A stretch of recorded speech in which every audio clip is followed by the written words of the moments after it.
देखिए ये एमएससी का जूलॉजी का फर्स्ट पेपर अर्थात फर्स्ट सेमेस्टर का फर्स्ट पेपर है, जिसको नॉन कोर डेटा पहला पेपर जो हमारा है नॉन कोर डेटा।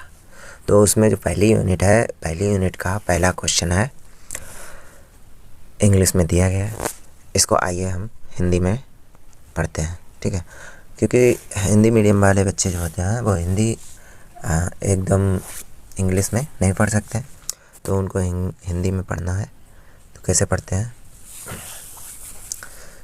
तो जैसे लिखा है, describe the body covering and skeleton. तो इसका जो आंसर होगा उसको हम हिंदी में ट्रांसलेट करके पढ़ेंगे, ठीक है। तो देखते हैं, चैप्टर दिया गया उसको हिंदी में अध्याय कहते हैं और फर्स्ट यूनिट। तो शुरू होता है, जो नॉन कोर डेटा का पेपर होता है उसका पहला यूनिट दिया गया है इसमें। तो उस पहले यूनिट में जो पहला क्वेश्चन है उसका आंसर और क्वेश्चन बताया जाए। प्रश्न 1, शरीर ढकने और कंकाल का वर्णन कीजिए। उत्तर, शरीर का आवरण और कंकाल प्रोटोजोआ में साइटोप्लाज्मिक कोशिका आवरण द्वारा बाहरी वातावरण से अलग रहता है। यह विशेष महत्व का है क्योंकि यह आवरण शरीर को बाहरी वातावरण के हानिकारक प्रभावों से बचाता है। इसके माध्यम से पदार्थों के नियंत्रित आदान प्रदान की अनुमति देता है, यांत्रिक और रासायनिक उत्तेजनाओं को मानता है और अन्य कोशिकाओं के साथ संपर्क स्थापित करता है। यह निम्नलिखित रूप ले सकता है। 1. प्लाज्मेमा, कुछ रूपों में जैसे अमीबा, क्राइसोमोइबा और स्पोरोजोआ शरीर का आवरण एक पतली प्लाज्मा झिल्ली या प्लाज्मालेमा है। इसमें सामान्य रूप से विशिष्ट बिलियर्ड लिपिड और प्रोटीन अल्ट्रा संरचना होती है।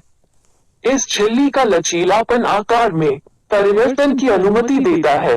अमीबा में म्यूकोपॉलीसैकेराइड्स के अनुदैर्ध्य लकीरें प्रदान की जाती है जो अधःस्तर के आसंजन में मदद करती हैं। 2. पेलिकल, अन्य प्रोटोजा में यूग्लिना की तरह शरीर का आवरण एक विभेदित पेलिकल के रूप में होता है, जो कुछ मोटा और दृढ़ होता है। ये प्लाज्मा झिल्ली द्वारा रेखांकित होता है और प्रोटीन से बनता है। पेलिकल की कठोरता शरीर को निश्चित आकार देती है। कुछ अधिक विशिष्ट प्रोटोजोआ में गाढ़ा पेलिकल विभिन्न प्रकार से उभरा हुआ और गढ़ा हुआ होता है, जैसा कि पैरामीशियम, कोलिप्स आदि में होता है। 3. कंकाल, प्रोटोजोआ के विभिन्न समूहों में विभिन्न प्रकार के स्थायी निर्जीव बाहरी या आंतरिक परतें स्रावित होती हैं। ये कार्बनिक, जेलेटिन, सेलुलोज या स्यूडोचिटिन और अकार्बनिक, सिलिका, कैल्शियम कार्बोनेट सामग्री से बने हो सकते हैं, जो अक्सर विदेशी निकायों के साथ गर्भवती होती है। ये प्रोटोजोआ कंकाल का निर्माण करते हैं और इसमें पुटी शामिल है। थेका, लोरिका और टेस्ट या शेल। सिस्ट, यह एक अस्थायी आवरण है और मुक्त जीवन दोनों में बनता है और परजीवी प्रोटोजोआ जब वे सुप्त अवस्था में चले जाते हैं की थकावट खाद्य आपूर्ति, सूखा और सड़ांध इंसेस्टमेंट का पक्ष लेते हैं। थेका, कई डायनोफ्लेगलेट्स में सेलुलोज के बारीकी से सज्जित कवच का एक कोट होता है जिसे थेका कहा जाता है। कुछ रूपों में थेका 2 वर्गों से बना होता है। ये क्वेश्चन आपको हिंदी और इंग्लिश में दोनों में समझ में आया होगा। आइए इसको थोड़ा आगे और देखते हैं। इस क्वेश्चन को पूरा करते हैं आगे बढ़ के। डायनोफ्लेगलेट्स जैसे सेराटियम, ग्लेनोडिनियम में इसे एक निश्चित पैटर्न में रखी गई कई प्लेटों में विभेदित किया जाता है और विभिन्न रूप से मूर्तिकला या अलंकृत किया जाता है। लोरिका, यह एक आवरण है जो थेका की तुलना में जीव के कम निकट फिट बैठता है। ये जिलेटिनस या टैक्टिनस हो सकता है। यह आमतौर पर एक कप या फूलदान जैसी संरचना होती है जिसमें एक छिद्र होता है, जिसके माध्यम से जीव के शरीर या उसके उपांगों का अग्रभाग निकलता है। सीसाइल विशिष्टताओं में लोरिका का बेस सीधे सबस्ट्रेटम जैसे फैकस, सल्पिगोइका से जुड़ा हो सकता है या एक दंथल जैसे मोनोसेगा में समाप्त हो सकता है। औपनिवेशिक लोरिकेटेड व्यक्तियों में एक लोरिका दूसरे से सीधे जी डेनोब्रियन या डंठल के माध्यम से जुड़ा हो सकता है, जैसे पोटेरियोडेंड्रन।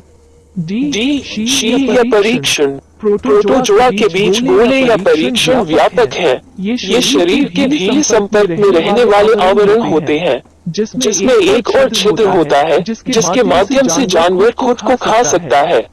शील अमीबा में आर्किला और संबद्ध रूपों की तरह शील पतला होता है और एक चिटिनस सामग्री से बना होता है, जिसे टैक्टिन या स्यूडोचिटिन प्रोटीन और कार्बोहाइड्रेट का संयोजन कहा जाता है। डिफ्यूगिया और अन्य गोले में रेत के कणों और अन्य विदेशी पदार्थों जैसे फोरामिनिफेरन के गोले और स्पंज स्पिक्यूल्स के टुकड़े होते हैं, जो सीमेंट के रूप में अभिनय करने वाले स्रावित मैट्रिक्स में एम्बेडेड होते हैं। फोरामिनिफेरन्स ज्यादातर कैल्शियम कार्बोनेट से बने चूने के खोल का स्राव करते हैं।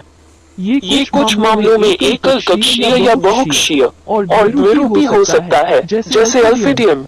डिस्कोबिस कुछ राइजोपोडा जैसे यूग्लिफा में सिलिका से बने सिलिकस के गोले पाए जाते हैं। आमतौर पर सिलिका बहुभुज वर्गाकार या अंडाकार प्लेटों का निर्माण करती है, जो साइटोप्लाज्म के भीतर बनती है और फिर परीक्षण में स्थानांतरित हो जाती है। कुछ हेलियोजोम भी स्रावित करते हैं रेशमी टुकड़े, जो एक बाहरी जेलेटिनस आवरण में जड़े होते हैं। 4 आंतरिक कंकाल। रेडियोलेंस में निरंतर आंतरिक कंकाल पाया जाता है। यह एक्टोप्लाज्म और एंडोप्लाज्म के बीच स्थित होता है, जो तथाकथित केंद्रीय कैप्सूल बनाता है। उदाहरण के लिए थैलासिकोला, इसमें जेलेटिन, स्यूडोचिटिन, सिलिका या स्ट्रोटियम सल्फेट होता है। ये कई छिद्रों के लिए एक कुछ द्वारा छिद्रित होता है। कई रेडियोलेंस में कंकाल में एक जाली नेटवर्क होता है, जो विभिन्न प्रकार से गढ़ा और अलंकृत होता है। प्रश्न देखिए इंग्लिश, आइए इंग्लिश पढ़ते हैं। Q.1 Describe the body covering and skeleton. Ans. Body covering and skeleton in protozoa. Cytoplasm remains separated from external environment by a cell envelope. This is of special importance as this covering protects the body from harmful influences of external environment, permits a controlled exchange of substances across it, perceives mechanical and chemical stimuli and establishes contact with other cells. It may take the following forms. 1. Plasmalemma. In some forms, like amoeba, Chrysamoeba and Sporozoa body covering is a thin plasma membrane or plasmalemma. It possesses the typical bilayered lipid and protein ultrastructure in general. Flexibility of this membrane allows change in shape. In amoeba, it is provided with longitudinal ridges of mucopolysaccharides which help in adhesion to substratum. 2. Pellicle. In other protozoa, like Euglena, the body covering is in the form of a differentiated pellicle, which is somewhat thicker and firm. It is underlined by the plasma membrane and is formed of proteins. The rigidity of pellicle gives definite shape to the body. The thickened pellicle in some of the more specialized protozoa is variously ridged and sculptured, as in Paramecium, Colops, etc. 3. Skeletons. In different groups of protozoa, various kinds of permanent non-living external or internal layers are secreted. These may be composed of organic, gelatin, cellulose or pseudochitin, and inorganic, silica, calcium carbonate, materials, which are often impregnated with foreign bodies. These constitute the protozoan skeleton and include cyst, Deca, lorica and test or shell. A. Cyst. It is a temporary sheath, and is formed both in free-living and parasitic protozoa when they pass into a dormant state. Exhaustion of food supply, drought and putrefaction favor encystment. B. Deca. Many dinoflagellates bear a coat of closely fitted armor of cellulose, called deca.